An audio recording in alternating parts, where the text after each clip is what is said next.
Let's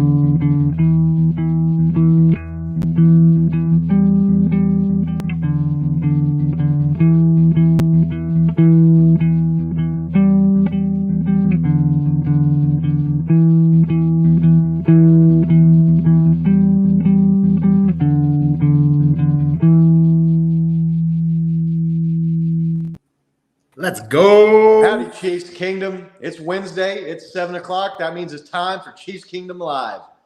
Thanks to everybody who's joining us.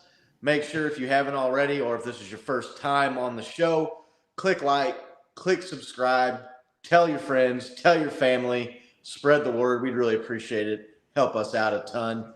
We got a good show tonight. We're going to talk about some Chiefs All-Pro player selections. Talk about wine country. We're going to talk the Raiders win and then what that means for the Chiefs in the playoffs.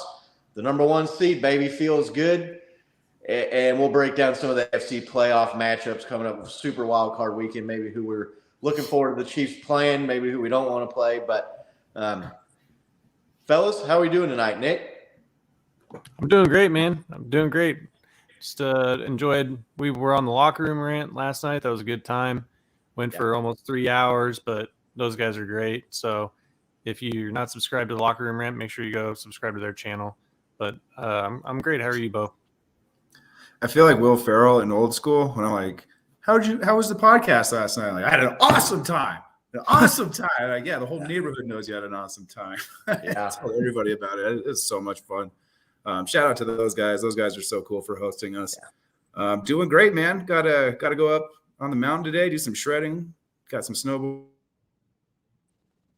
Pay attention much to football this weekend, so I'm stoked about that. How are you doing? I'm doing real well. Yeah, that was a blast over on Locker Room Rant with John and Tony and Nick.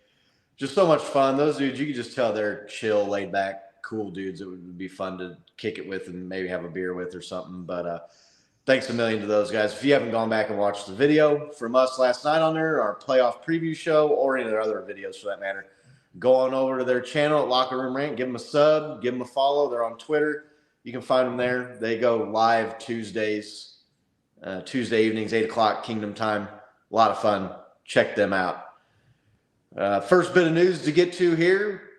The first ever Players All-Pro selections came out today. And it had 4 Chiefs players on there. This is the inaugural vote by the players for the All-Pro. Usually in the past have been done by the AP. Maybe a little bit better, maybe a little bit more accurate. What do you guys think about having the players vote on it as opposed to the media? Bo? I love it. I just feel like they can see subtle insights that, us on the outside looking in can't, as far as, especially like being in position for certain positions, obviously being in the right position, getting to the right block, the right player, just, knowing the team, knowing the plays being called. And then just they have a better idea of like who are true leaders on the field and who are really good out there. And so, yeah, I really appreciate that they're the ones voting. Love that we got 4 guys in from there. I mean, that shows a lot of respect around the league, even though we don't get it on TV per se. So, yeah. What about you, Nick? I agree with what you're saying. And what I'll add to that is they're just looking at them as players more often than not, as opposed to the media. They maybe have other reasons for wanting to vote for people that don't have anything to do with football. So that's really cool to have 4 of our guys on there. There's only 22, I'm guessing. Yeah, 22 total, and 4 of our guys made it. So that's awesome. Let's go. Yeah, I like the players voting on it. You get away maybe a little bit more from this popularity contest feel that it's when a guy has 3 or 4 really good seasons, kind of like the Pro Bowl, right? Where it seems like Ray Lewis in year 18 was still making the Pro Bowl and whatnot. So, but yeah, it was good to see the Chiefs players getting some recognition. It's got to feel better for them too, coming from their peers, the people that they play and that they go up against and play with every weekend in the NFL. Probably means more to those guys too. It's probably a little bit more special to get elected to something like that. No real surprises. Patrick, Travis, Chris Jones, Tommy Townsend. Any surprise omissions that you thought maybe would get on there, Nick?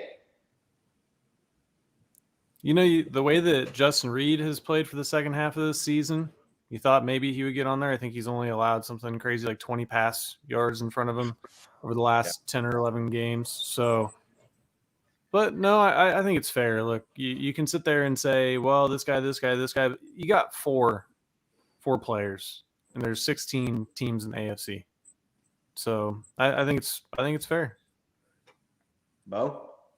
Yeah, I couldn't agree more. I mean, there's certain players that I would, immediately go to. But I mean, if you look at their like entirety of the season, they haven't been on the way these four guys kind of have been on the entirety of the season. So, dude, no, I don't. I'm happy with it. I was a little surprised to not see L'Jarius Sneed on there. That dude, when you look at his numbers for number of tackles and sacks, the guy is all over the field. He's turned into almost like a lockdown corner that can travel. They've been traveling him on the opponent's best wide receiver here more the last handful of games, this last quarter, maybe third of the season. It was a little, maybe not surprised, but a little disappointed not see him get on that list. But other than that, I know a lot of Chiefs fans would have liked to have seen Nick Bolton on there. Bo, I'm sure you're in that. That's what I was thinking of. But, he had like 3 or 4 games where it's just kind of like, kind of right fades to that. Yeah, he struggles a little bit in pass coverage, which I think dings him a little bit there. But set the single season tackles record for the Chiefs, breaking Derek Johnson's record. When you're breaking DJ's records, you're doing a damn good job. So congratulations to the 4 that made it. Maybe gives a little bit of extra motivation for next year for some of these guys that were close or felt like maybe they were close. Maybe they should be on there. When you get to this level of professional sports and in the NFL, these guys, anything you can use or anything you can find extra for motivation to step your play up to the next level, to enhance your game is always a good thing. Some other teams, though, maybe aren't as happy. The Chiefs maybe not as popular with them. The ring around the Tony or snow globe play got some people in Broncos country a little upset. I don't know who all saw that clip going around, but I think maybe Nick's got it here. No, it's not. It's not ready. It's not up yet? Not up yet. Yeah, they what was the guy's name? His name's escaping me now. Offensive lineman for the Broncos. Yeah. This is how I feel about that guy's name. Laney, who cares? Who cares what his name is? Yeah, well, wasn't a fan of the Chiefs. Look, when you're getting smoked every year in both games by the Chiefs, it's got to be stuck in their craw, obviously. It's it's a game that 2 games that the Broncos are circling on their schedule every season. What's up, Jamie? Good to see you. Thanks for joining us. Hello. A lot of frustration coming out there. You just get done winning a game against the Chargers, and someone's asking you in the locker room questions. You're upset about a play that was called and ran in a game that had nothing to do with you or your team. And the play ultimately didn't matter. It was called back on a penalty anyway. Yeah. How about the refs on that? Haters, man. Just how do you watch that cool of a play, that unique of a thing, and it's executed? They get the touchdown, and we're going to call a flag on that because we can't be having that happen for a touchdown. And the referee, it was like he waited till he saw that Tony was going to get into the end zone to throw the penalty flag. God, so frustrating. I think the refs just wait for the opposing team to look at him and go, hey, are you going to throw a flag? He's like, yeah, you're right. Got to throw a flag now. There we go. Yeah, so aggravating. We'll get to that more here in a little bit. But The guy was talking about beating the Chiefs someday like it was the Super Bowl for them. He's like, it's just going to be such a good feeling. And when, in that moment, when it finally happens, he sounded pretty sure it was going to happen. I'm not so sure it's going to happen. I don't know how long that guy plans on playing for the Broncos, but with the way the Chiefs have been the last handful of years, 15-game winning streak against them now, and with the way Russell Wilson looked this year and their cap situation and their poor just quarterback play from an aging Russell Wilson, it could be a while. That guy might be upset. I don't know. His Christmas might not come next year and get a chance to beat the Chiefs. But he's going to be thinking about it a long time, man. A long time. Because, like, as you pointed out, the Broncos aren't getting any better. This was our retooling season, and we look better than we did last year. So, I mean, like, that guy's got he's got a tall order on his plate. Yeah. The new heights, Travis Kelce and Jason Kelce were talking about that reaction from that guy too, and they were having a little bit of fun with it. Like, isn't that the guy that posted videos of him pass blocking trees or something? It was pretty funny. I think Travis Kelce was getting a kick out of it. Those players are enjoying the win streak over the Broncos. Oh yeah, don't see that happening anytime soon. Do either of you see the Broncos beating the Chiefs next year, Nick? No. Hell no. I mean, not unless some significant things change. They just don't have a lot of bright future to look forward to. And Pat McAfee was talking about it, and AJ Hawk said, "Well, why were people offended?" And Pat McAfee's like, "Fucking losers," and that's really exactly what I thought too. You don't. Maybe even if you're upset and you feel that, don't say that out and put that out into the world, because it just makes you look like a sore loser that hates a good team. So, 15 in a row. Why don't you stay focused on that goal of beating the Chiefs, and then when you beat us, if you want to say something, go for it.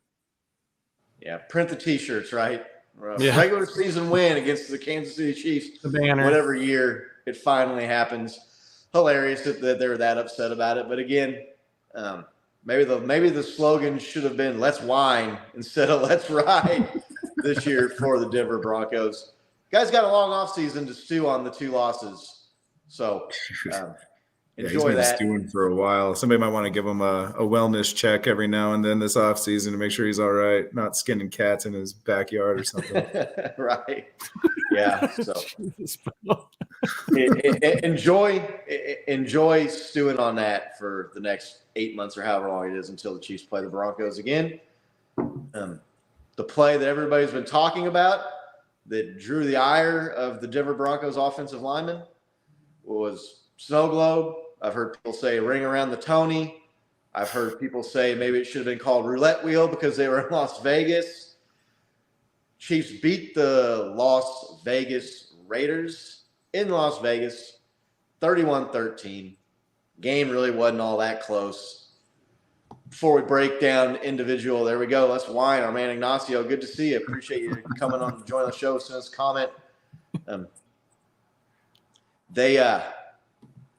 I don't know. That game really wasn't as close as the 31-13 score would indicate. Not that really indicates that it was all that close. But how are you guys feeling? What were your overall thoughts about the game before we get into individual performances, plays, whatnot from the win against the Raiders? Nick? It was just a great overall team win. The offense was clicking. You could tell they kind of pulled the brakes a little bit in the second half. The defense was playing well. I think they ended up with 6 sacks, a couple of turnovers. And I think the ring around the rosy or whatever you want to call it play just really signifies where the Chiefs are at with their relationship to the Raiders, to the AFC West. They're just there having fun and putting on a show for people. So that's really all I got to say about that game. I mean, 31-13. Let's go. Yeah, Bo? Yeah, man, I feel the exact same way.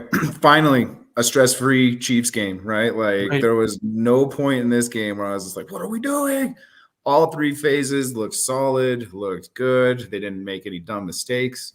We came up on the turnover differential, which we've talked about all season. Like, that's a huge marker for us winning. Mahomes spreading it out. And then you see when they have plays like a ring around the Tony, or they send Colin Sanders in to the end zone as a receiver, right? Like, they're just having fun, and they are just messing with the Raiders. There's a lot of animosity. It was Raider week, and there's a big history there, I'm sure, as most Chiefs fans know. So I can't help but think that Andy Reid was just kind of playing cat and mouse a little bit with them. Yeah, that's what it looked like. It looked like a cat playing with a mouse. You talk about all aspects of the game. The special teams was good. The defense was on fire. Was shutting down the Raiders' offense. We talked about when we kind of gave a preview and broke down what we thought the keys to the game would be on last week's episode. We were talking about it would be important to get pressure on the quarterback. Defense did that. They had him rattled. Jarrett Stidham definitely did not look like the same comfortable, confident QB that he did against the 49ers the week before. Offense comes out looking strong, put up points. Had a little bit of a lull there in the third quarter, but overall just a big win. Let's talk about the different plays, different position groups and how they perform. Starting off with the offense, they come out the gates. The Raiders win the coin toss and defer to the second half, give the Chiefs the ball to start the game. Okay. That turned out to be a bad decision. First play out of the gate, just like a 66-yard bomb to Watson. They go down. Jerick McKinnon, the Jet, scores another touchdown, put himself in some pretty rare air with running backs to have caught as many touchdown receptions as he's had. Offense was high flying out of the gates. They scored early. They scored often. What did you guys see out of the defense in particular that you like the best, Bo? The defense or the offense? The offense. Well, shit, on that play, I just love Mahomes on the scramble, right? Like, that's Mahomes magic, Showtime, the Reaper, whatever you want to call him. You get to see it in those plays like that. He can just extend a play like nobody else can. He knows where he's at on the field and not to cross the line of scrimmage. And, just does little flick plays, just gets defenses so confused. You can see it on that Jerick McKinnon play. Both the CB and the safety just rush at Mahomes. They have no idea what he's doing. Leave McKinnon open, just wide open on that play. Yeah. That's what I saw do. Just tactful, great stuff out of the offense. That Jerick McKinnon, it's funny when you look at his stats after the game. I think he has 2 catches for 0 yards and a touchdown. Right. Yeah. Pretty funny, but yeah. Nick, offense. What stood out to you? Really, 2 things stood out in this game. First, Mahomes connecting on a deep ball. We'd had some misses this season, especially I think it was the Broncos game. Good to see them kind of connect on a deep pass down the sideline, getting ready for the postseason. Second, rushing touchdowns. We had, I think, 3 different backs, right? Rushing touchdowns. Yep. And that's a good sign. If you can run the ball into the end zone from the goal line going into the postseason, and you guys connected on the deep ball, you're ready to play against the best teams in the NFL. So, yeah, it was good. I know Nick was getting a little upset with me because Justin Watson got caught and tackled, got ran down on that long bomb down the sideline. Maybe I'm just spoiled with the cheetah, but it just seems like all year we've seen guys open downfield and they catch the ball, and instead of a touchdown, it's a long play. It just kind of, I'm not going to say irritates me, but it just makes it that much more difficult to get the touchdown, right? You don't get the touchdown right there on that play, so now you've got to get another set of first downs. Now you're maybe kicking a field goal instead of getting the touchdown. Justin Watson was a guy that Patrick talked about how much speed he had in the offseason, but it really speaks to what a freak Tyreek Hill is. Not only is he that fast, but he's that fast on the football field, right? Lots of guys are fast in shorts out at the park or in practice when you don't have all the football gear on. But for a guy like Tyreek Hill who can seemingly not lose a step once he gets on the football field, that dude's just amazing. So he also made one of the players all-pro first team. Tyreek Hill got an honor there, so good, kudos to him, an old friend of ours. Yeah, for me, the offense looked pretty balanced. you kind of thought maybe Mahomes was going for that record, that 430 yards passing. Yeah, especially going for a 60-yard bomb right off the bat, right? We talked about that on last week's show. Was he going to get that record or not? We thought it was going to be tough because if the Chiefs got up early and he had that many yards, then maybe they'd start sitting guys with it being the last game of the year. And, you got the 1 seed wrapped up with a win if you're up big late. She had 70 yards in the first 30 seconds of the game. You think, well, maybe he's going to get that record. But then they were able to control the pace of the game with the running backs. Rojo came in. Yeah, Rojo. So, kind of questioning that the last few weeks, what they're doing with Rojo, getting him in the game, but has some nice runs, got into the end zone.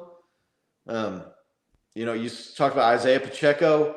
He had a nice long run. I want to say it was 30-plus yards there later in the game. He had so close to getting it, right? Yeah, I'm kind of surprised that he hasn't had one of these long touchdown runs yet with his speed. But yeah, it was a really good game offensively. They controlled the tempo of the game on offense. They were passing when they wanted to. Mahomes only finishes with 200 yards, but a lot of that was because they were killing the clock with a big lead there in the fourth quarter. Yeah. So, I mean, dude, how about our running backs? Sorry. How about our running backs, though, dude? Like, you brought up Rojo, but, dude, Isaiah Pacheco running a grown man's touchdown right up the middle into the end zone for about 10 yards, right? Like, God, I'm just so thankful we finally found this run game. I know I've said it week in and week out, but it just is awesome. I kind of don't think CEH has a job when he comes back, or he's fighting Rojo for that 3 spot. You know what I mean? Like, that's how impressed I am with the running game. I don't know if the coaches see it that way, but you guys seeing that too? Like, I'm loving this McKinnon, Rojo, Pacheco combo. Yeah, it's looking good. I don't see any way that CH takes back over the starting job. I mean, he'd all but lost it when he got hurt to start, but I just the combination's too good right now. You don't mess with something that's working. So yeah, I don't know. I got this little bit of fear in the back of my mind that he's the first round pick, and coaches don't like guys to lose their job because of injury, that CH is going to come back and start cutting these guys' shares. He's going to come back and run one down for 40, just get a tug, and you're just going to be like, oh, no. Yeah, I don't know. We'll see. But looks like our guy Ignacio was at the game. Nice. That's a hell of a game to get to. Awesome. I'm gonna get to one of these Vegas Raiders games here in the next season or two for sure. I'm looking forward to that. Stadium looks cool. I've been out there since they built the stadium. I didn't get to see the inside, but seeing on the outside what was pretty impressive facility. And it's weird because built it over on the other side of the strip and everything, where there's not really a whole lot there. So you got like the strip and all the stuff, and then over here is just this big black football stadium that looks like the Death Star or something. But yeah, no, running backs looked good. The receivers were getting open. We talked about where was Juju here the last few weeks on last week's episode. He kind of showed back up, made some catches. So they were without Sky Moore. They were without McCole Hardman. Hopefully we can get McCole back at a couple weeks rest here with the bye week. So yeah, with a limited crew at wide receiver, Mahomes, 200-plus yards, touchdown, no interceptions. 80% of the quarterbacks, 85% of the quarterbacks in the NFL will take that stat line every game. Yeah, all day. And when Patrick does it, we kind of sit here and look at it and say, well, I know he didn't have his best game. 200-plus with a touchdown and no picks is a good game for an NFL quarterback. Yeah. Travis Kelce was getting in the mix, got his, didn't blow up and have a huge game, but caught passes when the team needed him to, got a little bit of a breather there in the fourth quarter with the starters. Chad Henne was in the game. That's always a good sign. Anything's possible. Yeah. Anytime.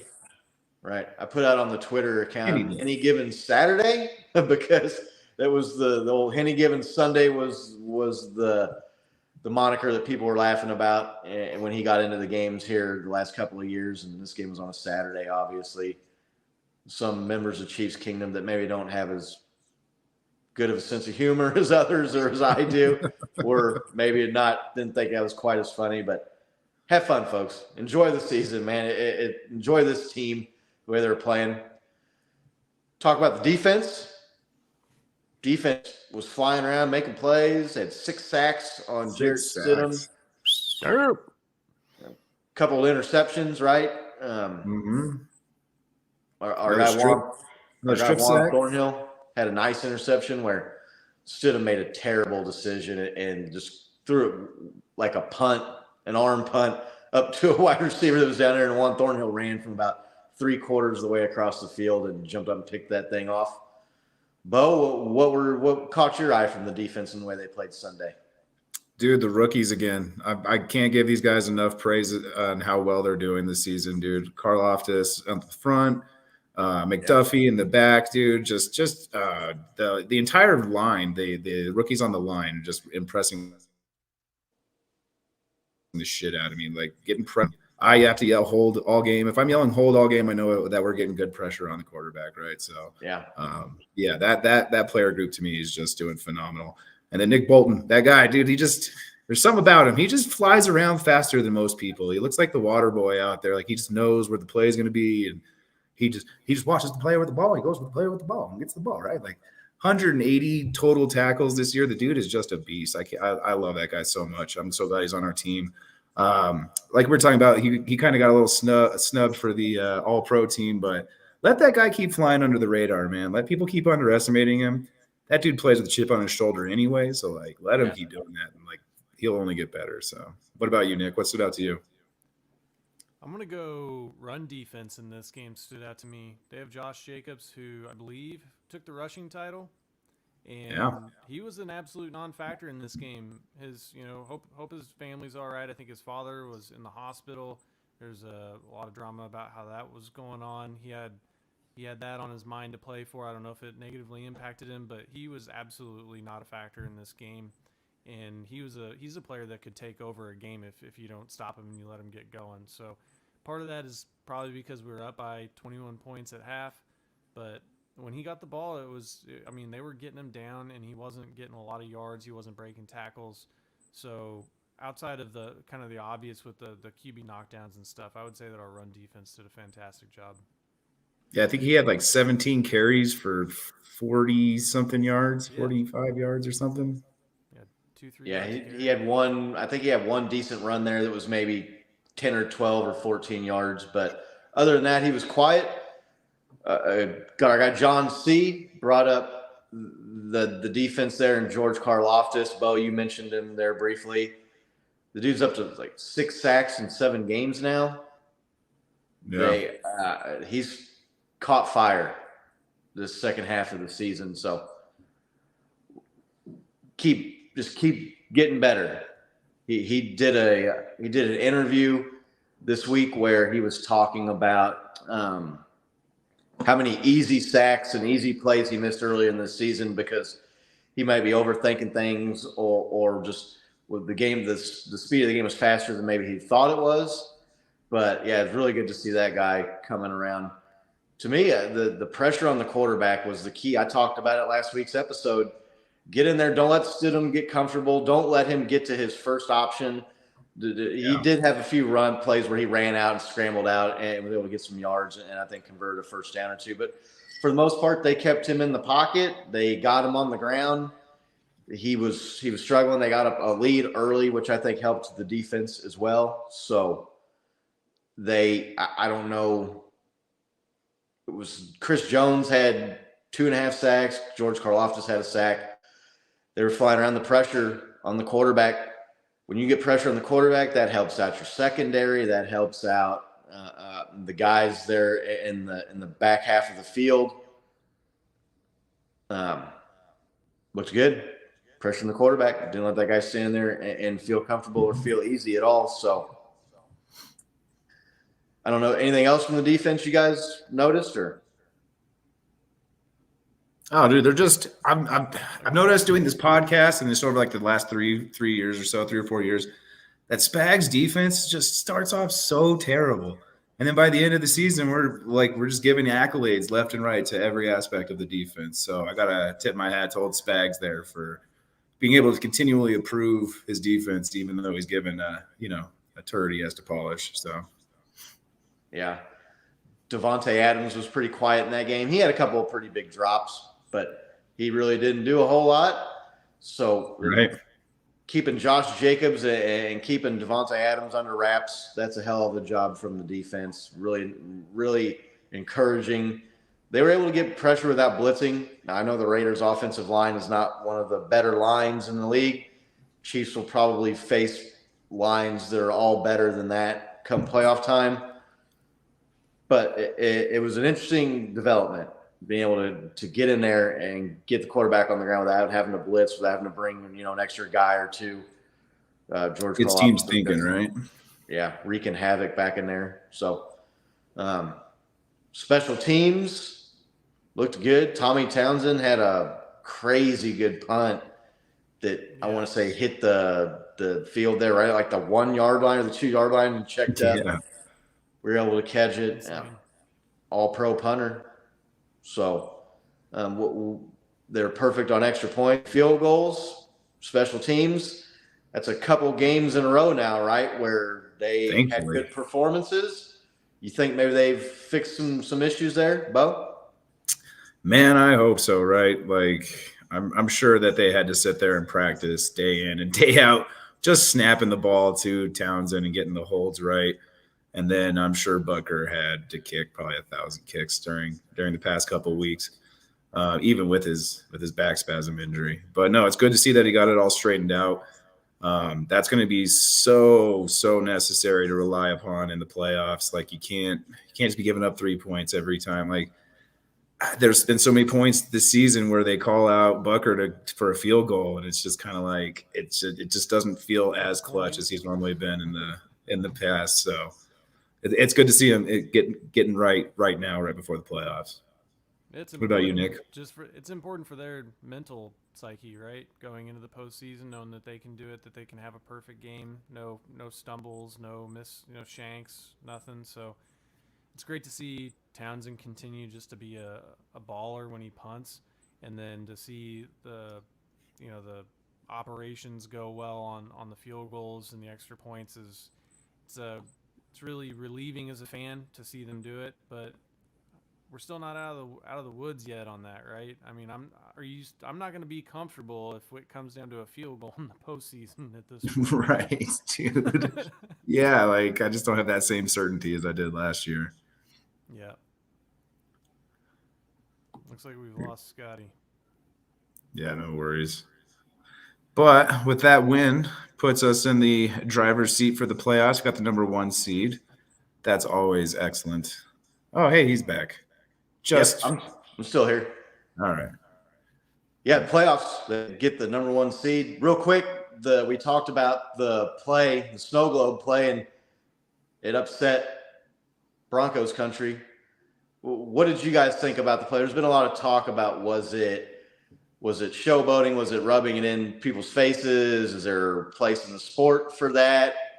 How did you guys feel about the play, Bo?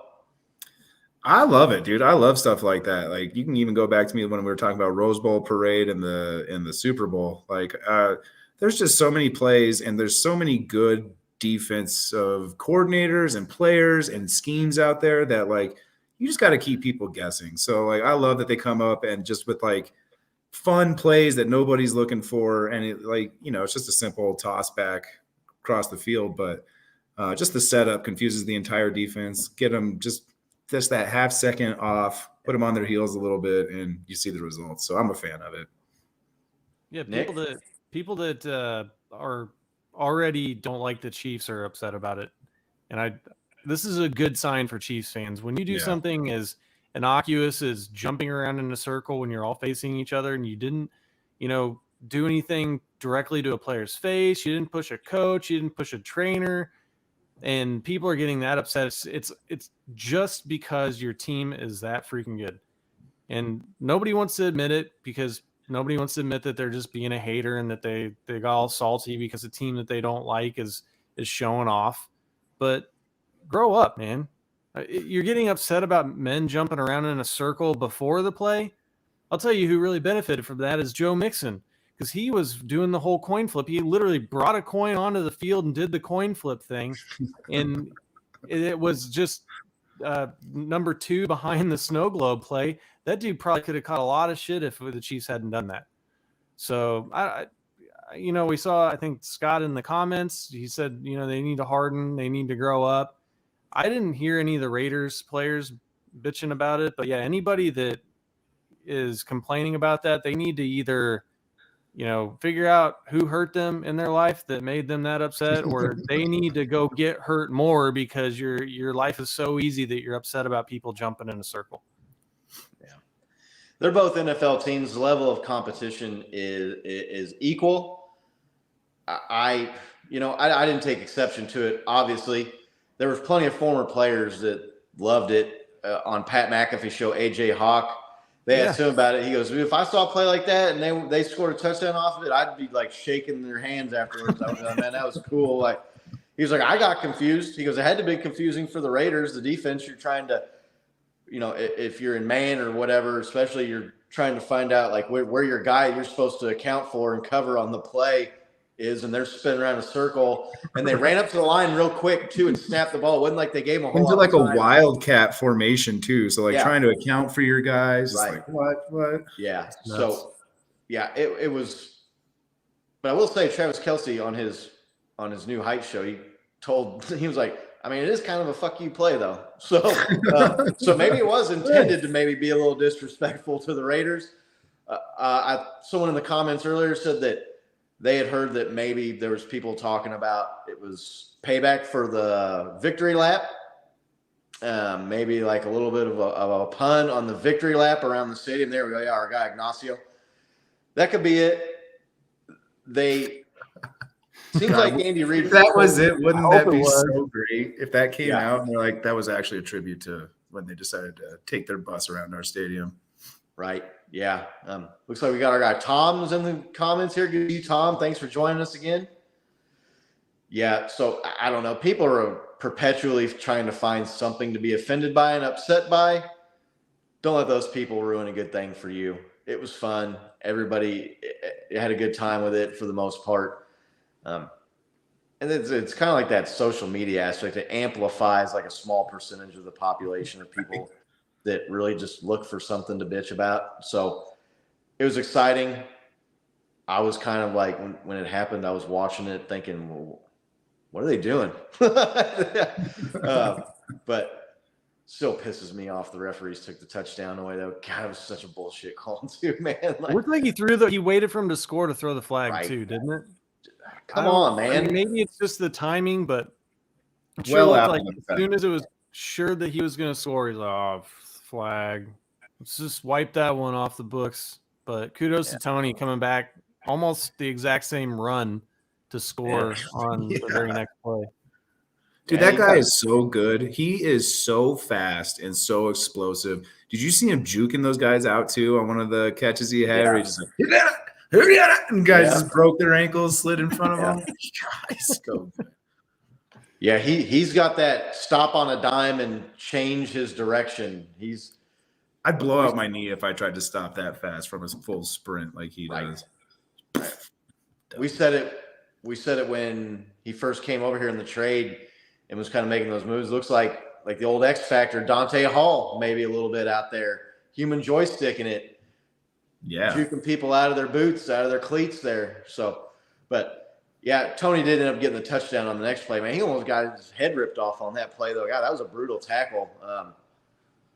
Yeah, he did get tackled by the helmet, right? Like, the guy wrapped him like around his neck and spun him around backwards. He held on to the ball though, still got over the goal line.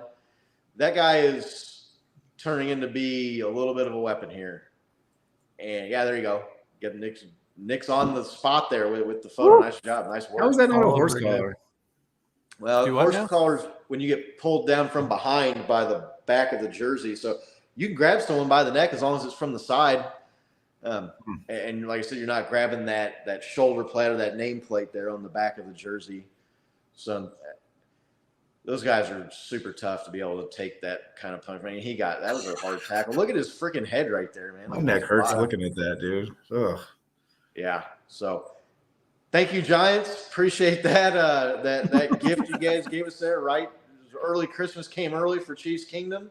He got 0 Darius touchdowns playing for that team. What's that? He had 0 touchdowns playing for that team. Right. I said we got him cheap, dude, on a rookie contract. Oh, man. Awesome. Yeah. Yeah, and just think when McCole Hardman gets back, teams got to start worried about him and his speed, and you got Tony out there with his speed and his elusiveness. Chiefs are getting really in a good spot here going into the playoffs. Number 1 seed in the AFC, home field advantage, except for the neutral site possible game against the Bills. But the Bills it's looking like the Bills are going to have to beat the Bengals. We'll get into the playoff field here in a minute in more detail, but they got to make it to the championship game against us, and we got to make it for that to happen. So Yeah. don't want to get too hung up on that. Chiefs have been a good road team anyway. Patrick Mahomes, you look at his career on the road, he almost has better numbers in a lot of areas on the road somehow than he does at home, oddly enough. The number 1 seed, though, goes to the Chiefs. They wrapped it up with the win over the Raiders. Yeah. That's for this team to, and we'll get to the CKL poll here in a second, but all the expectations from media, and I'm sure everybody in that locker room expected them to, and a lot of Chiefs Kingdom did. The 3 of us on this show never really doubted that they were going to win the division, that they were going to be a playoff team. But in the offseason, you lose Tyreek Hill, you lose Honey Badger. Is this a retooling year? What to expect from the team? Vegas had their win lost, the win over under only like 10.5. They came out in the AFC, the stronger conference. They won. They went 14-3. Yeah. Smoked Swept the division. All the quote unquote experts had us 3rd or 4th. Like, you'll be hard pressed to find more than like 5 talking heads that had us still remaining at 1. Everybody said we regressed, we got worse without Tyreek. The offense is taking a step back. What's Mahomes going to do? Our defense was never anything to talk about. And then, man, were they wrong. Right. So the number 1 seed belongs to the Chiefs. They get the week off, get some guys healthy. The Chiefs going into the playoffs, too, are super healthy, man. So great. You look at some of these teams that are going, Lamar Jackson and the Ravens is out or doubtful. Tua is out now. There's a lot of the teams. Even the Bills, they've lost Von Miller for the season. They lost, I think it was Poyer for the season, an all-pro safety on that team. The Chiefs are relatively healthy for this point in the season. Oh, and by the way, they get the week off to get even healthier. And give another game to Andy Reid coming off of a bye week, which we all know those stats. Yeah, Andy Reid bye week is a real thing. So wrapping up that 1 seed is huge. You want to throw the poll up here, Nick? I'd be interested to see what your guys' thoughts are on here, and I'd like to see what the folks, our friends here in the chat, would like to think. This week's poll, Chiefs are 14-3 and AFC's number 1 playoff seed. Given the offseason roster changes, fan and media expectations, perceived strength of schedule, etc., do you think the team overachieved this year? Fairly strong majority there thinks that they did. Let's just go around the horn here. Nick, do you think the Chiefs overachieved? So I said no, right? Because it's hard to think that you're going to overachieve when you have Patrick Mahomes.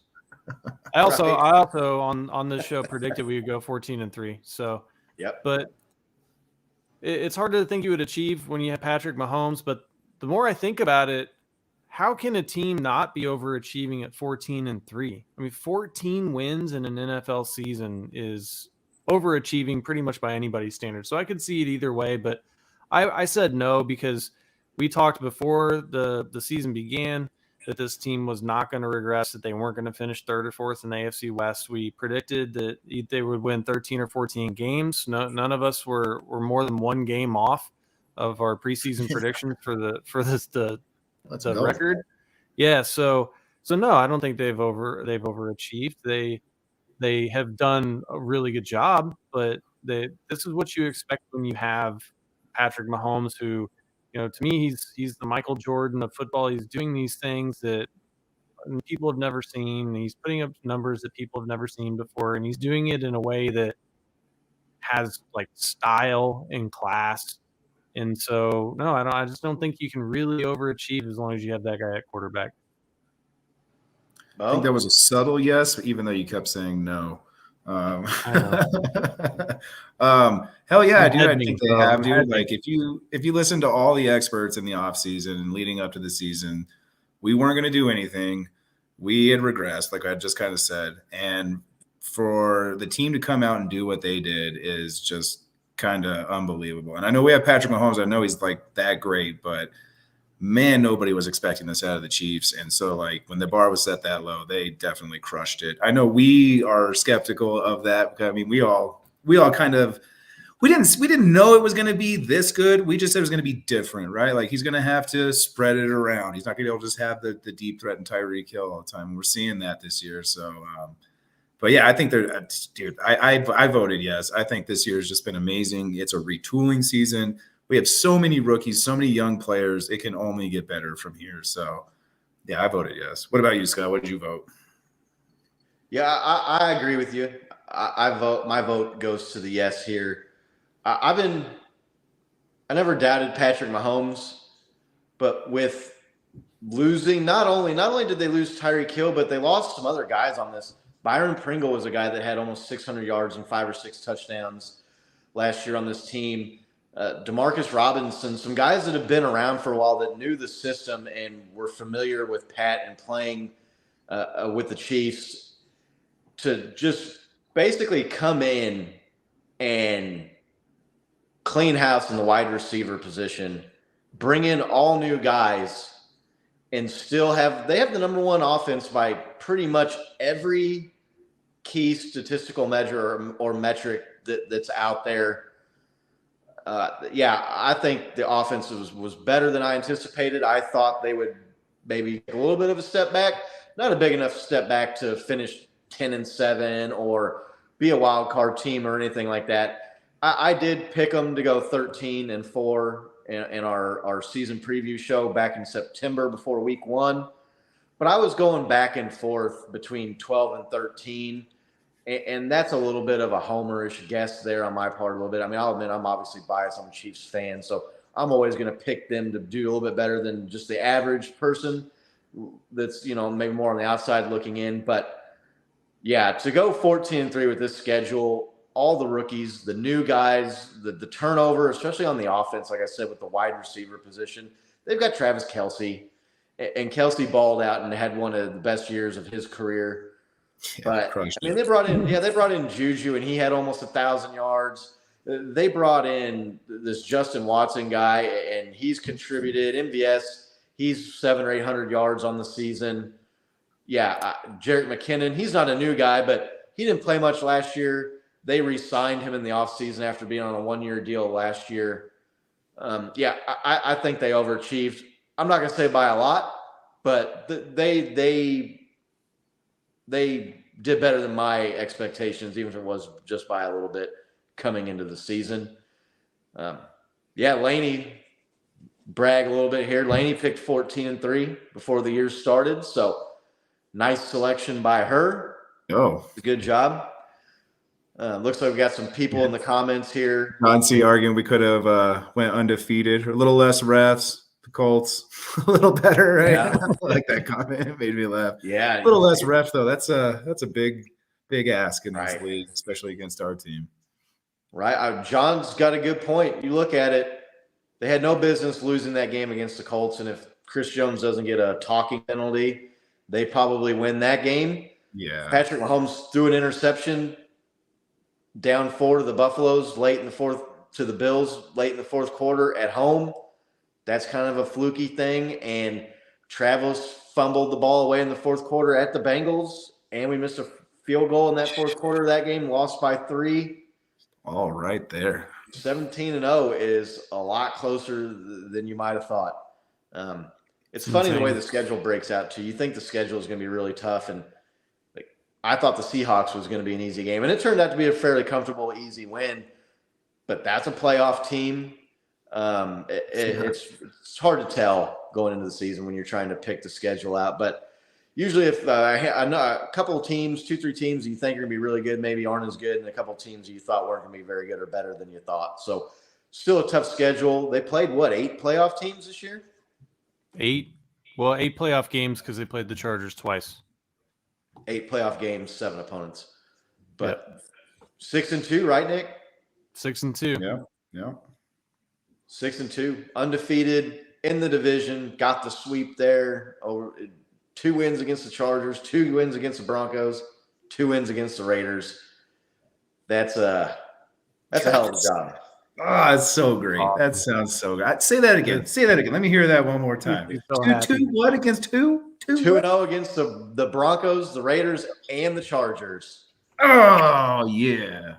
Patrick Mahomes stays undefeated on the road in his career against the division. He stays undefeated in his career against the Broncos.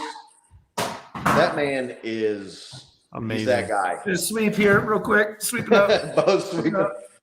Got to sweep up the trash there, sweep them out, get it cleaned up, clean house. But the Chiefs did it, man. They did. So thanks to everybody who voted. It was fun doing the poll this season, and we'll continue to do it here in the playoffs. But kind of a new thing we did this year, give us some talking points, get some interactions with the fans.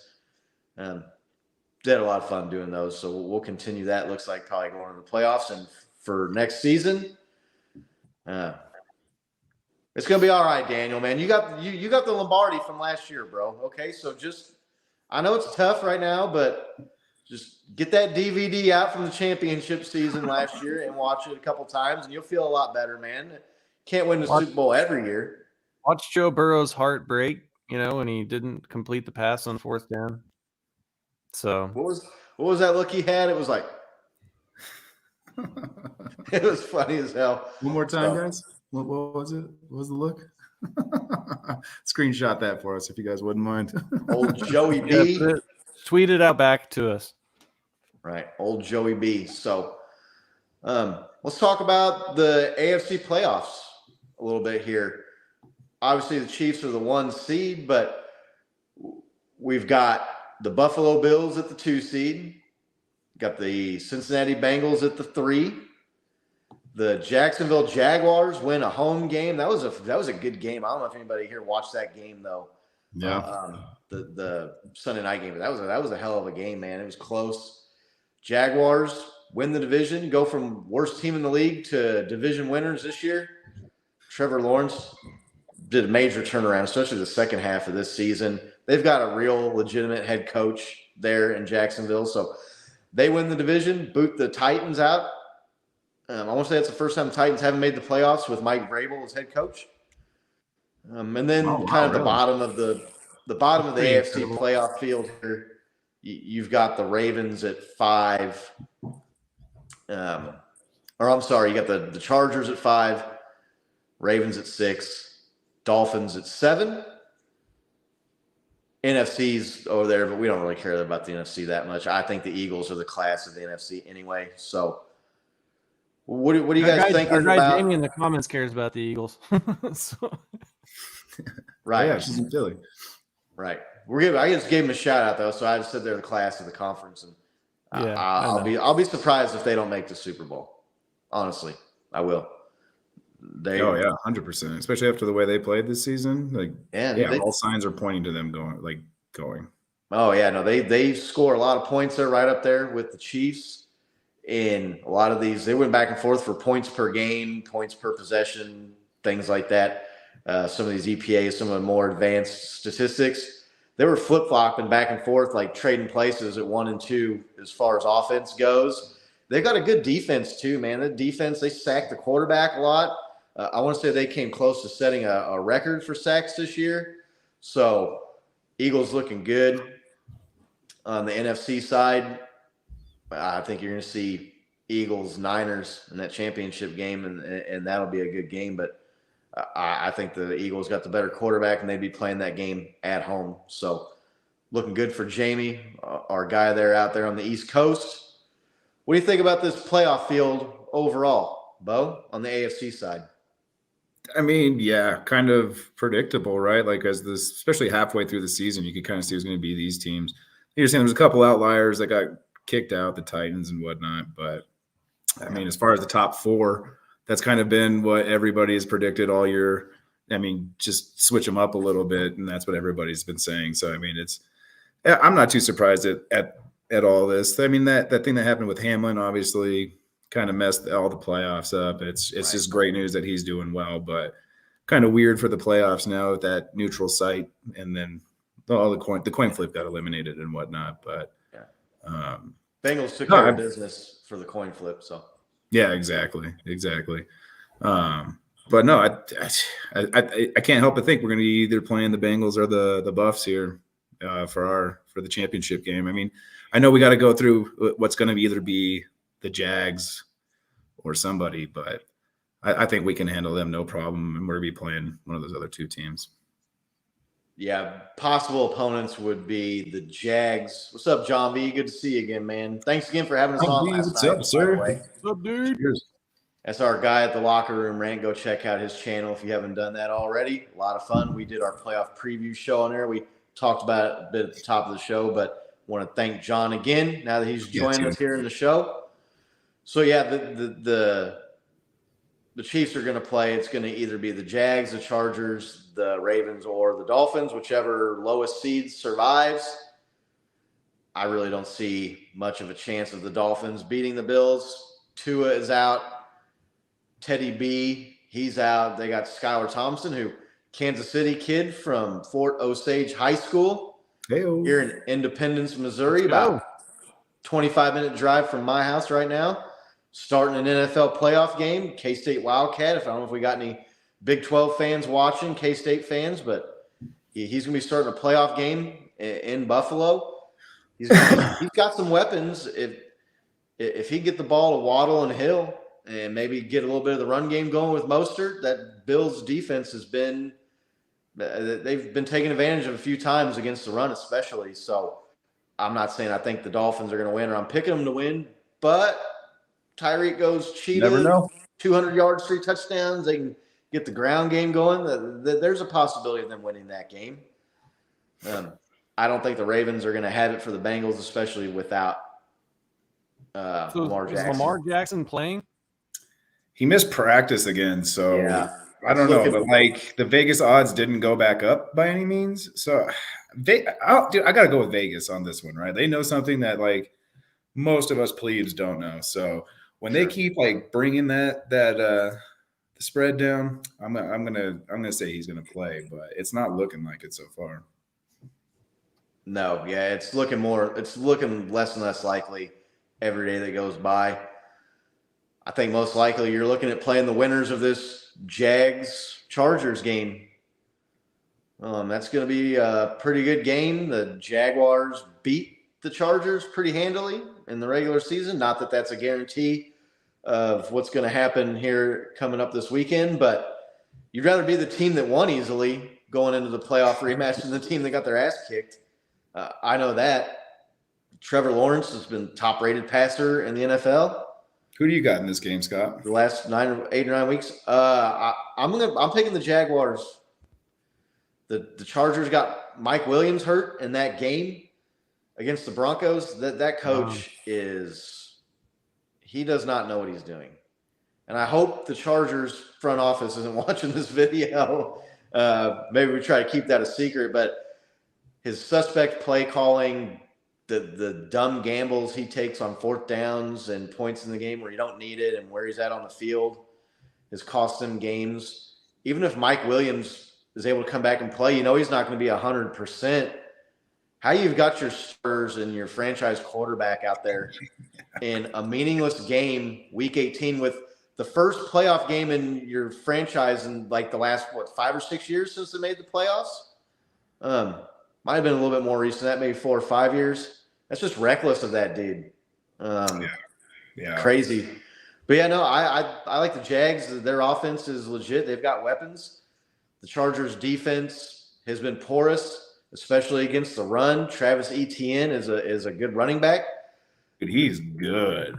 He is good, and he's used to playing with Trevor Lawrence. So they have the Clemson connection, kind of like that Joe Burrow, Jamar Chase at LSU. That they're familiar with one another.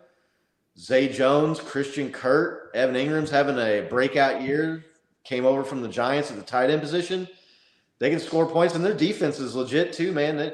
They were giving the Titans all they wanted, sacking the quarterback, putting them under pressure, stuffing Derrick Henry, playing at home with the crowd. I like their chances. What do you think, Bo? Yeah, dude, they're trending that way, right? I think they've won 7 out of their last 8 or 6 out of their last 7 or something like that. They've just lit it up on the second half of the season. All the players you just mentioned are just going off. Trevor Lawrence, especially, dude, actually coming into his own, looking like an actual NFL quarterback. Yeah. And then, yeah, I can't agree with you more about Staley playing his players and in such a meaningless game, injuring some of like not just like a player, but like one of your go-to receivers, right? Arguably your number 2, if not number 1, since Allen was hurt pretty much the majority of the season. So I would love to hang out with Staley in Vegas when I move there, though. I want to see what he does with his gambling tactics, man. Dude seems like he has a system, but it just isn't going to work for him in the playoffs, man. It's too reckless. His tendency to always go for it on 4th down is always going to be the bane of his existence, and the Chargers winning, in my opinion. So, yeah, I got the Jags. Nick? I feel like they're 2 pretty evenly matched teams. I know that it wasn't an even contest the last time they played, but you take that with a grain of salt, right? That's been a long time ago. These teams have evolved since then. So when it's close, I always go with the home team. I'll tell you what, that Jags stadium in Jacksonville was loud in that last game of the season. It was. Scott and I were Yeah, it talking really about was. that. That looks like that'd be a pretty raucous place to go see a game. So I'm going to give the nod to the home team. I think home teams just in general have such an advantage in the postseason.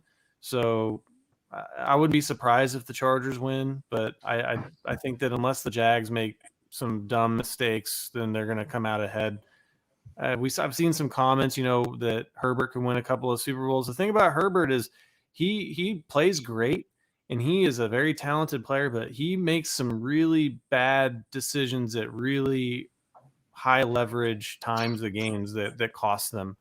And so unless he can overcome that and figure out what it is that, in his decision-making process at those moments that he can overcome to not make those boneheaded decisions, they're not gonna go very far. So Right. I could be wrong. He could turn it around. They do have a very talented team, but I think that coupled with the fact that their coach seems like he also makes bad decisions and he likes to gamble, I don't think bodes well for them in the postseason unless they can just get on a hot streak with their gambling, right, where it all pays off back to back to back. So Yeah,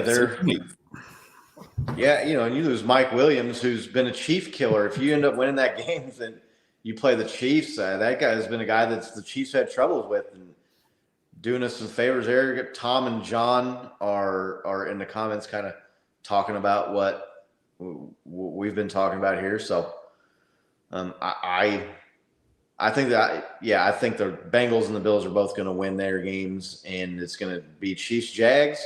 That'd be a rematch of a regular season game at Arrowhead. Yeah. Chiefs beat the Jags. That was a weird game. It was one of those games and we had a number of those games this year where the Chiefs got out early and then did a couple of dumb things to let them back in the game. I want to say the Chiefs were up 17-3 and then gave up a long scoring drive right before the half. And then they got the ball back.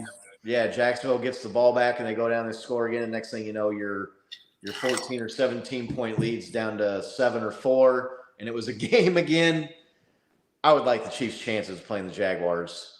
I know I was just loving them up against the Chargers, but they're still learning how to win. Obviously, they have not been in the playoffs for quite a while. The Chiefs would get that game at home. I got a poll there. Did you get that one uploaded Nick? You're on mute, Nick. You know I did. Yeah, sorry, I was muted there. I got sounds Had like another poll this week. upset upstairs. Let's see here. We got that There one. you go. Yep.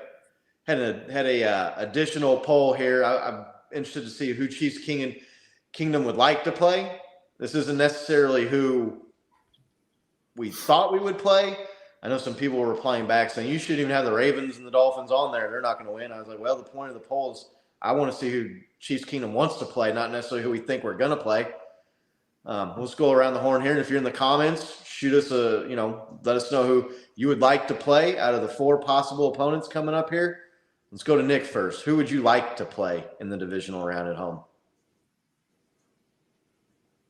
Probably the Dolphins, right? I mean, I think that they're I wouldn't want to see the Cheetah, but at the same time, if they have a backup quarterback, I'm not worried about it. So I agree with this, that the Chargers are probably the team I want to see the least, just because we've played them so many times. They always play us close. It is extremely difficult to beat a team 3 times in the same season. We've seen that play out. So I still think we would win, but it's the team I want to see the least. And I don't know, the Jags would be fun, but none of these teams really are scaring me. So I don't know. I mean, I would say that probably the Dolphins are the one that I'd want the most, but least likely to happen at the same time, right? I think we're going to probably see the Jaguars, which I'm good with. So, what do you think? Who would you like to play? I like to play the Ravens right now with how beat up they are and how much in disarray they are. That's who I voted for. They just don't seem like they're going to be able to do anything, and kind of sucks we don't get them right off the bat. But I'll take that first round by any year though. So, but no, yeah, I feel like they're the weakest link out there out of that field. Other than the Jags, I would not want to see the Dolphins. I know Nick said that he would, but Tyreek Hill and Jalen Waddle against our rookie secondary. No, thank you. Yeah, and Tyreek would have extra motivation for that game to come in here and rub it in Chiefs Kingdom's face. Although he chose to leave, right? I mean, they had a deal kind of worked out. Yeah, it doesn't matter. Even though they had a deal kind of worked out with him, and then it didn't happen, and he was the one that requested a trade. It wasn't like the Chiefs just dumped him off. But yeah, I'm with you, Bo. Ravens, they got quarterback issues. They, outside of Mark Andrews, they don't really have any playmakers, especially J.K. Dobbins can get going on and off, but he's dealt with injuries all year. I don't know what he's at. I don't think he's anywhere near 100%. Lamar Jackson, even if he comes back, you don't think he's going to be at 100%. The Chiefs have really played well against and had the Ravens number. People want to say that the Bengals have our number. Well, we've had the Ravens number outside of the game last year where we lost because Clyde fumbled the ball in field goal range with 30 seconds or 20 seconds left in the fourth quarter there at the end. They have had the Ravens number. They've beaten that team. I think there's some weird stuff going on with Lamar Jackson and his contract situation too. Like, I don't think the guy wants to play right now.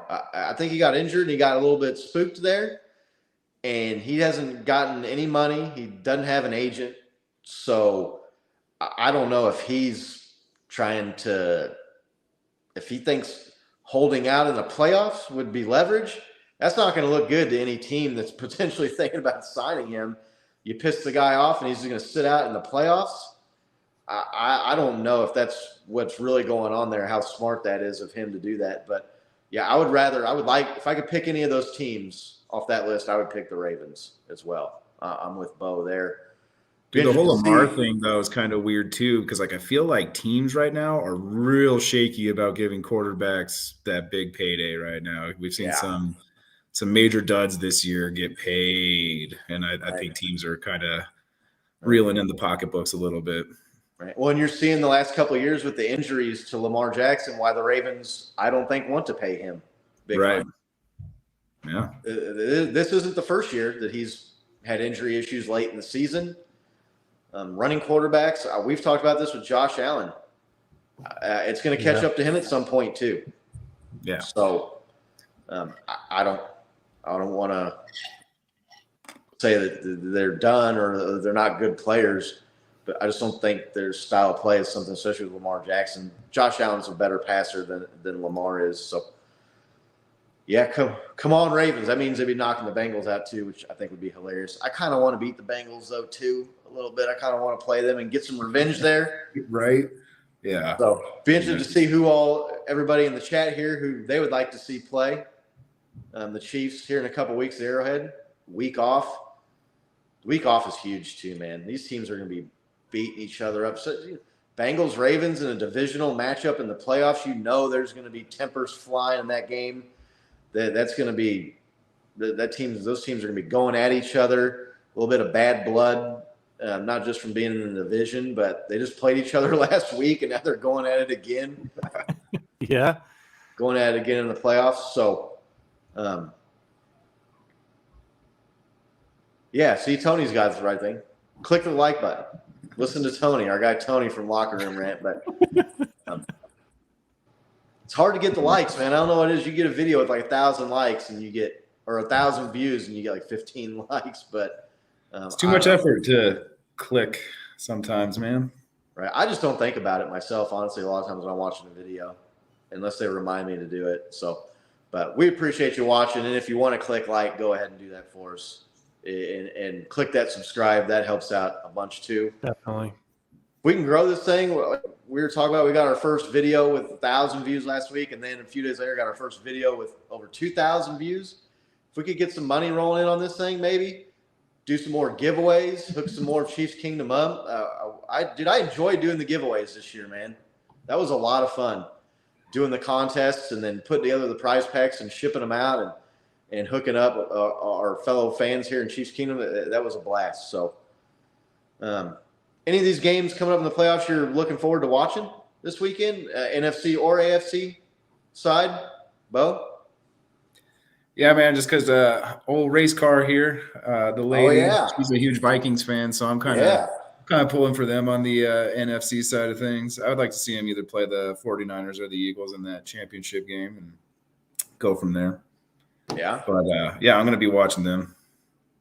They play the Giants? Giants, yeah. That could be a good game. Could be. You never know what Vikings team you're going to get right now, right? Like, they're either scoring 34 points and a half to come back from the greatest deficit in NFL history, or they're losing by 10 points. But yeah, they were a dominant team all year. They got some great weapons, and Jefferson and Thielen and Cook, and they got that Hawkinson, TJ Hawkinson went over there now. Osborne's crushing it now. So, yeah. Yeah, they're an interesting team. They got the record, the really, really impressive record, but then you look at negative point differential, and they've won 11 of their 12 or 13 games that they've won by less than a possession. I mean, it's crazy how many close games they've won. It's pretty incredible, wild. Really. Yeah, it kind of is. So, but we'll be rooting for the Vikings here on CKL for our girl race car there. Definitely. And Chiefs at Vikings next year. Yeah. Chiefs at Vikings next year. That's going to happen. I will be there. We will be there. We'll be there. We're going to make sure that happens. So, Nick, any of these games intriguing you in the playoffs, NFC or AFC, that we haven't talked about yet? If Lamar plays, I was looking forward to that Bengals-Ravens game. I just think that if he plays, I think they have a significant chance. It's the same thing we talked about with the Chargers and the Chiefs. They're not scared of the Bengals. They play them twice a year. They beat them this year. So it's really just comes down to if he plays. He probably won't, and it's probably because he's got a multi-$100 million payday on the line, and is he going to risk it for a playoff game, when he can just sit out and say he's hurt and then take the money over the offseason. So if not that, Jaguars-Chargers is looking like that's going to be a good game. That's two young quarterbacks that can really throw the ball, should have some pretty incredible pass plays in that game. And then I don't know, is this going to be Tom Brady's last time that he's going to be in the playoffs, right? Could this be his last playoff game? So that's another one to look at. Could be his last game, right? Yeah, Could be. be. They're saying he's going to go to the Raiders next year, though.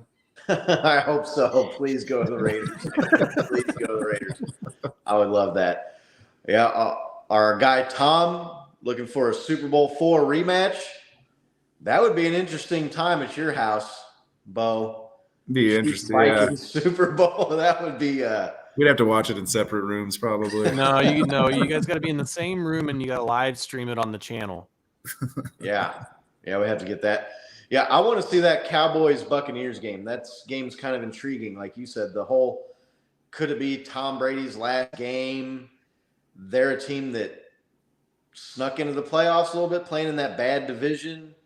The Cowboys are a team, though, that has struggled. Dak has really been playing poorly the last handful of weeks. Yeah, he really has. But their defense is strong. Michael Parsons is a beast on that defense. Game wrecker.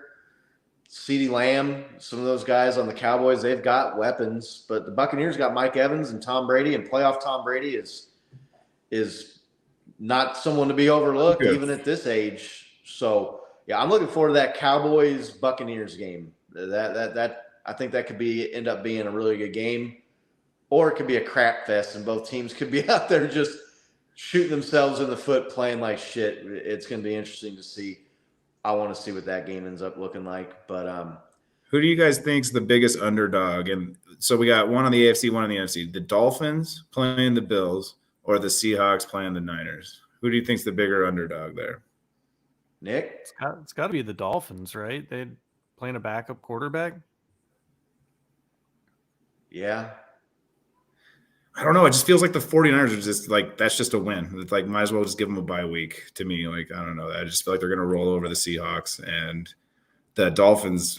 I don't know. They play the Bills pretty well. They've had pretty close games both times they played this season. So yeah.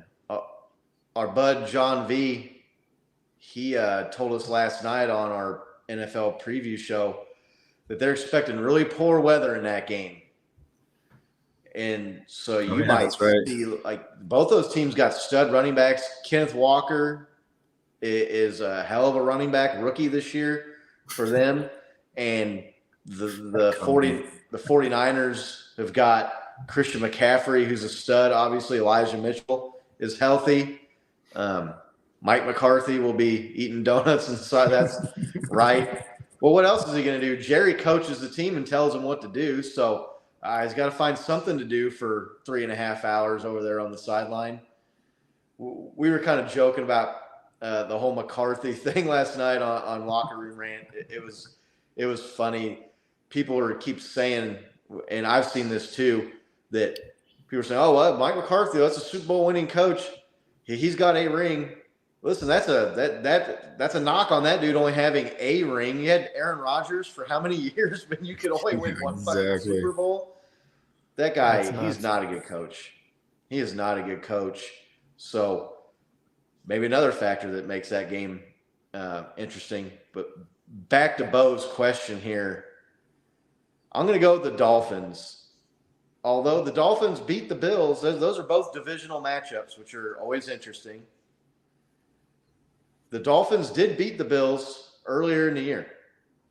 And it was at home, though. Yeah, it was at home. But they played them somewhat tough here. What was that, 2-3 weeks ago they played the Bills? That was the game that was like crazy snow or whatever. The one that didn't get moved. Oh, dang. Yeah, I've seen that flooding out there in California. Yeah. I know our guy Daniel's out there. I hope you're good, man. I hope you and all your friends and family are staying safe out there staying safe with the crazy weather that's going on. So the 49ers swept the Seahawks this year in the NFC West. Weather conditions maybe even that up a little bit. I don't know. And maybe it doesn't even it out. A rookie third string quarterback starting for you in his first playoff game. Right. Yeah, plug your ears, John B. But the 49ers played the Bears in a monsoon earlier this year, and that didn't go so well for them. Yeah, that did not go well at all. Now, they did not have Christian McCaffrey at that time, and they had the rookie quarterback Trey Lance playing, and so we'll see. But What's the over under on items broken in John D's house if they lose? Appliances, I think major appliances 1.5. I don't care what the number is. Bet the over if you can get that action on one of these DraftKings apps or MGM, one of these betting apps. Take the over. So I don't know. That's a good question. I'm gonna say the Dolphins just because they're playing a third string quarterback. Although the 49ers play a third string quarterback against the Vikings. That's a good question, Bo. You should give me more time to think about that. I'm going back and forth in my head on it now. It's not the what kind of car would Derek Carr be. You can just kind of go off the top of your head. Yeah, there's that good. Yeah. Because like, man, they just both seem like such underdogs. It's crazy that do you guys smell a trap game in either of those at all?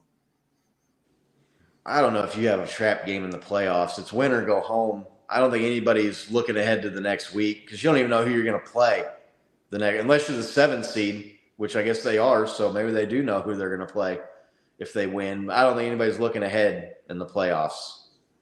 Nick? No, I don't think there's any such thing as a trap game, right? I mean, you could underperform, but you can't sit there and say it's because we weren't focused enough, you know. You don't think overlooking a bad opponent when you've got a better opponent or a bigger game the week after, you don't think that happens? You would hope not for the postseason because if you lose, you go home. It's not like we lose. And it's like I'm just talking in general. Oh, I think it happens during the regular season all the time. Okay, I got you. I'm following you. Yeah. I just think that when you get to the postseason but I could be wrong. I mean, maybe the Bills are or the 49ers are. But I don't know that I would, even if they lost, I don't know, I'd call it a trap game, you know? But yeah. Right. But I mean, like, last seed versus one of the stronger seeds kind of thing. Underdog story. Yeah. If you guys had to pick an upset out of this bracket, what upset would you pick? Ooh. The biggest upset? Just an upset, right? Like if you had to say which of these games is the higher seed gonna lose, which one would you pick?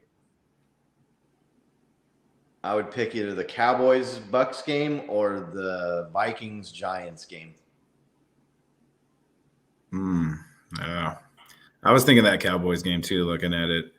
But then all this talk about Waddle and Hill and Dolphins kind of being spoilers as they are, that might be my upset. Yeah, it could happen. Again, I don't think it's going to happen. So that's why they play the games. They don't just put the numbers up and say, oh, well, this team gets to go to the Super Bowl and this team. Although I wish they did because it'd be Chiefs to the Super Bowl as the 1 seed. Hell yeah. That'd be pretty sweet. Let's just say, Chiefs get to the Super Bowl.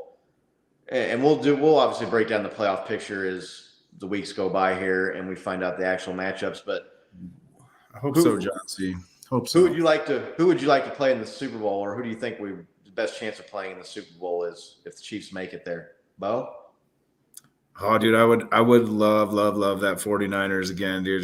Just I have so many friends who are 49ers fans that want that rematch, and I would take it any day of the week. But other than that, the Vikings, right? Like I kind of mentioned, I'm watching them with race car. If they happen to make it, I'm probably gonna go into debt and buy us some tickets and go to that Super Bowl if it's a Chiefs-Vikings Super Bowl. So that's my fingers crossed wish list one. But I'd really like to see that 49ers again in the Super Bowl, that rematch. What about you, Nick? I'm rooting for the Kelsey Bowl. I mean, you get that New Heights episode where they're preparing for the Super Bowl. There's going to be Scott, me and my brother. Like, how much shit would we be talking to each other about that? Could you guys have a podcast that week? Could they have one that week? Yeah. Do you think they'd do an episode that week? They have to, they right? Would have to, dude. They would be like the most listened to episode. It'd be one of the most anticipated podcasts, probably, right? It'd be up there with that Elon Musk one. Yeah, so that or the 49ers, I like both of those teams. I'll be honest. I've adopted the Eagles because I work with a lot of folks that live out in Philly. I've been to Philly a couple of times now. It's a cool city. So I would dig it if it was us versus the Eagles, and then even if it's kind of the thing like even if we lost and it was against the Eagles or the 49ers, we would have friends that would at least be happy. And I don't know if that makes it better or worse because then your friends can talk shit on you for the next Yeah, that makes however it long. John B can attest to that. But I don't know. Those would be the two matchups that I'd like to see. And then with the Chiefs Eagles, you also get the angle of there was the earlier in the year it was Mahomes versus Hurts to say who was going to be the league MVP. Unfortunately, Hurts got injured and he didn't play, so it looks like Mahomes is going to run away with it. But I think that there's just a lot of storylines there. Andy Reid in the Eagles connection, so I just think there'd be a lot of cool stuff surrounding that game.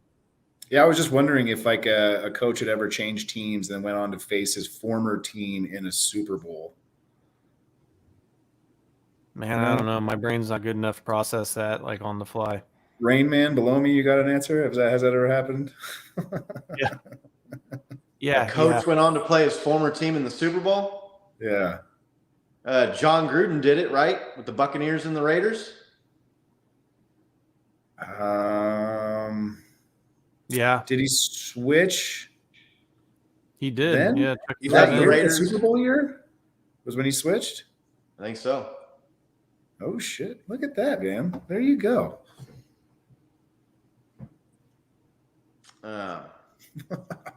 Someone might want to fact check me on that. But that's yeah, I mean, I would he won a Super Bowl with Tampa Bay, right? Who? Yeah. Gruden, he won the Super Bowl with Tampa Bay. Yeah, and he beat the Raiders, I'm pretty sure. They've only won 2. So it had to have been, yeah. Damn, Scott, pulling it out. We need an NFL like quiz show for you to go on. I know. Maybe I ought to go on one of those Stump the Schwab or whatever that show was there for a while on ESPN. But no, if I could pick any team to play in the Super Bowl, I want to play the Buccaneers again. I want to get some fucking revenge and get a rematch going in that game and beat Tom Brady's ass in the Super Bowl. That's what I would go for. Ooh, if I could pick a team, that's who I would pick. Let's go again. Round 2. Let's get this. That's an option, Mahomes. dude. Like the Bucks are so far out of my mind. I forget that's even like an option, really. Like right. I don't even have them slated to win their first game. What kind of? It's extremely unlikely, but I want that rematch and I want to play him again because baby goat against the original goat, and because it's going to come down to greatest of all time talk down the road. Patrick or Tom. Oh, Tom beat him in the Super Bowl, and it's coming, man. Like if he could at least even it up. So that would be my dream matchup, but I don't want to play the Eagles, man. I really don't. A.J. Brown and Devontae Smith against our secondary. Not that our guys are bad, but they're rookies, man. Yeah. I think that's our weakest link on the whole team, right? When you look at the offense and the defense, the position groups on each one, I think the Chiefs secondary, just the inexperience. I'm not trying to say that they're bad or put them down or talk bad of the guys, but they're just young and they're inexperienced. Give me the 49ers. Sell out to stop the run and say, you know what, Brock Purdy, go outduel Patrick Mahomes and let's see if you can do it. I would rather play the 49ers than the Eagles. Yeah, I would too. We're not the greatest against mobile quarterbacks. Yeah, just sell out and say, you know what, Christian McCaffrey, you're not beating us. Elijah Mitchell, you're not beating us. And Brock Purdy, throw the team on your back, young man, Mr. Irrelevant, and beat us down the field. And if you can do it, hey, hats off to you, kudos to you. I think that would be a struggle for that guy. So, John V is getting pissed now. I can see like his face getting red in the comments here. But he might have called you an asshole. Yeah. I mean, I think it's a good possibility that the 49ers make it. I really do. It's going to come down to the Eagles or the Niners. One of those teams will make the Super Bowl from the feeling NFC. like it. But I would like that Tampa Bay rematch, man. This shit ain't set right with me. And people were talking about the regular season. It's the Super Bowl rematch. No, it ain't. A regular season game, you cannot get revenge for a Super Bowl or playoff game in a regular season game. The stakes are nowhere near the same. It was fun beating them this year. That was a fun game. They dominated them, and I enjoyed watching it. But I want revenge. I want payback on Tom Brady and the Buccaneers. So, anything else you guys want to talk about before we get out of here? Just about how relaxing this weekend's going to be. Just watching football, stress-free. So good, right? My new iWatch is going to love my heart rate. It's going to be a nice, even-keeled Saturday and Sunday. But no, I'm good. Yeah, I don't know what I'm going to do. No football. I mean, I'm going to have football to watch, but yeah, it's going to be nice, like you said. Keep the stress level low. Scope out the competition here, see how these teams look in the playoffs. You know, they call it Super Wild Card Weekend, but to me, they diluted the NFL playoffs and Wild Card Weekend by adding this bullshit 7th seed. And I'm going to tell you right now, they can keep this playoff format for the next 50 years. The 7th seed's not winning the Super Bowl. It's not going to happen. These teams are scraping. And look at last year. The Chiefs played the Steelers in that 2-7 game, and it was like a. Oh, when we ended Big Ben's career? When we ended Big Ben's career, that was a thrashing. Right. The 7th seed is those.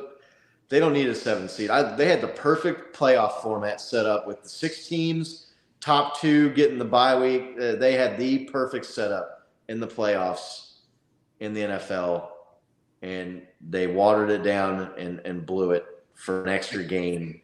And they almost implemented 8 teams this year. Yeah. When all the ideas getting thrown out for this playoff thing. Teams making the playoffs, right? What's that? 8 teams per. That's half of the teams. Half of the teams do not need to be in the postseason. There's just no. I think they realized they would have like 4 teams with a losing record in, so they said, "No, let's not do that." Yeah, this isn't the NBA. We don't need 50 or 60% of the teams making the playoffs. It's because the bottom teams have no chance of winning the Super Bowl. So if you have no chance of winning the title, you don't need to be in the playoffs. Yeah, John, you're right. It's all about money. But anybody that knows anything about business is you take care of the customer and everything else takes care about itself. If you start making decisions based on money and not the product and not what is best for your customers, that is always bad business. Yeah, it's come back to bite you eventually. It might take a long time, but it will. It always does.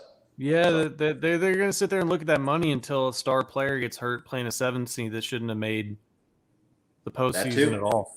You know. And I'm happy that the Chiefs got the 1 seed, you know, out of the last 3 years that they've done this format now. The Chiefs have got that 1 seed in the first round bye twice.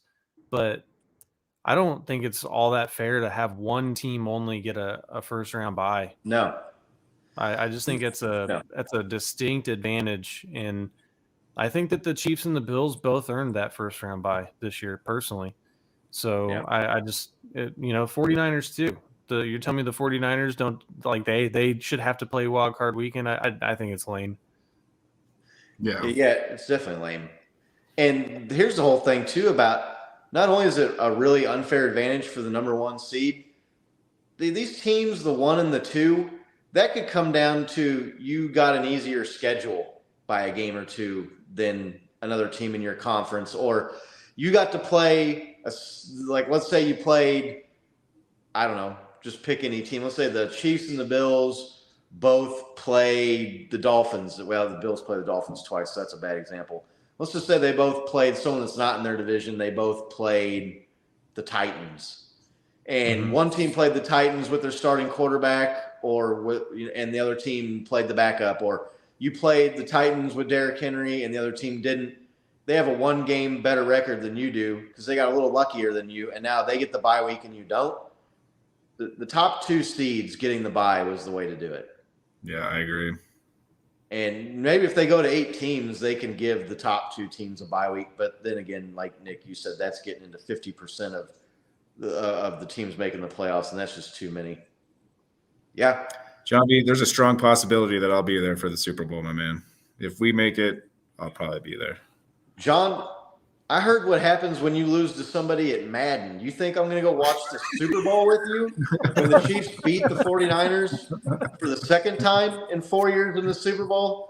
I don't think so, man. I got, I got shit to live for. So, What do you think a ticket would be from John C? I was Ticket looking at would be packages putting when me we into debt. Yeah, I was looking at packages when we were in the Super Bowl against the 49ers, and I think it was hotel and ticket was like $8,500. So with inflation, what does that make it, like $15,000 now, probably? yeah, I think usually to get into the Super Bowl minimum, you're looking at about $5,000 for a ticket. That's minimum. There were some last year for like 3,500 the week before, but that's still just. That's if those are real tickets too. You got to watch that because you see these stories every year about people that get burned on buying playoff tickets. So, as a season ticket holder, I do get a little bit of I'm not going to say a discount, but I do get a little bit of an advantage of getting like the package through the team to where your ticket is guaranteed in your hotel and everything. So I looked into it too when the Chiefs made the Super Bowl against the 49ers, and it basically boiled down to I couldn't find anybody that was willing to spend the money with me because I was going to pay it to go. Yeah, John. I backed out. Sorry, I'm one of those guys you're talking about. I backed out. A little too pricey at the time. Yeah, no, I always said I would go. Dude, it was a lot of money. I'm not trying to say I'm not a millionaire. I'm not rich. It was just one of those things where I was like, I'll figure out a way to pay for the shit. Check this out. John V wants to go watch the game at Pub Rock Live. Yeah, John had a good time at Pub Rock Live. It's Chiefs bar, John. Shout out to Pub Rock Live. That place was dope. That place was awesome. That place was awesome. So if you're ever out in this Phoenix, Scottsdale area and you're a Chiefs fan, you need to get by Pub Rock. That place had an impressive amount of sports memorabilia, Chiefs memorabilia in there. Oh, yeah. Going way back. Going way back. Yeah, they had some old Derek Thomas signed sweatshirts and training camp things signed and pictures with players back in like the Joe Montana, River Falls, Wisconsin training camp days. Okoye hang out every other week in the corner. Right. Yeah, no, that place was cool. I was impressed by the Arizona Chiefs Kingdom. So have to get back out there. Maybe for the Super Bowl, we all go in on a Airbnb. I don't know how much those things would be going for Super Bowl week, though, man. Arm and a leg. But again, that fits on my truck. Might have to be a tenting weekend. Again, I don't know if going out and watching the Super Bowl Chiefs Niners with John is such a good idea. But yeah, great. Why is there a hole in the oven door of this Airbnb? Yeah, put down an extra deposit if you're taking John V with you. So, but yeah, you guys, anything else you want to talk about? You want to get out of here? Yeah, let's wrap this up. Cool. Well, thanks again for everybody that's watching. The channel is growing. It's exciting. We're having a lot of fun. Our chat is getting more and more new people all the time. Thanks to the new viewers. Thanks to the OGs in here like Laney and John C. and Tom. And I didn't see our girl Brenda in here, but Brenda and Race Car, Big Doug. I saw all the Johns. I saw Chris Daly was in here earlier. I don't know if he's still watching or not, but appreciate everybody jumping in. Like Tony said, remember to click like, click subscribe, spread the word, let everybody know. We'll be back next week with a episode, and we'll know who the opponent is for the Chiefs divisional round matchup at Arrowhead Stadium. First playoff game for Chiefs Kingdom. Until next week, let's go Chiefs. Go Chiefs.